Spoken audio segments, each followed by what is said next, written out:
వాక్యం నేర్చుకోవడానికి బదులుగా వాక్యం నమ్మితే దీవెన వస్తుందంట, ప్రార్థన చేస్తే దీవెన వస్తుందంట, ఇది చేస్తే అది వస్తుందంట, అది చేస్తే ఇది వస్తుందా అని చెప్పి మనం ప్రాస్పరిటీ వెంట పరిగెడుతున్నాం. మీకు ప్రాముఖ్యమైన విషయం చెప్తాను, మనం ప్రాస్పరిటీ వెంట పరిగెత్తొద్దు, ప్రాసెస్ వెంట పరిగెడదాం. ప్రాస్పరిటీ మన వెంట వచ్చేస్తుంది.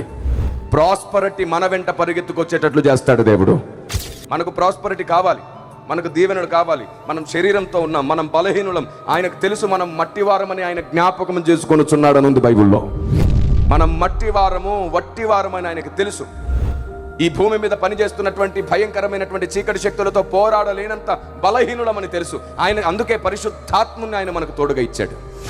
అందుకే వరములను ఆయన మనకు అనుగ్రహిస్తున్నాడు. అందుకే అభిషేకాన్ని మనకు అనుగ్రహిస్తున్నాడు. కంటికి కనబడని చీకటి శక్తులతో కూడా పోరాడగలిగిన ఆయుధాలుగా దేవుడు కృపావరములను ప్రసాదిస్తున్నాడు. అది కేవలం వారితో పోరాడడానికి. కానీ విచిత్రం ఏమిటో తెలుసా, కృపావరాలు ఉంటే భక్తి సంపూర్ణం అనుకోకూడదు, అభిషేకం ఉంటే భక్తి సంపూర్ణం అనుకోకూడదు.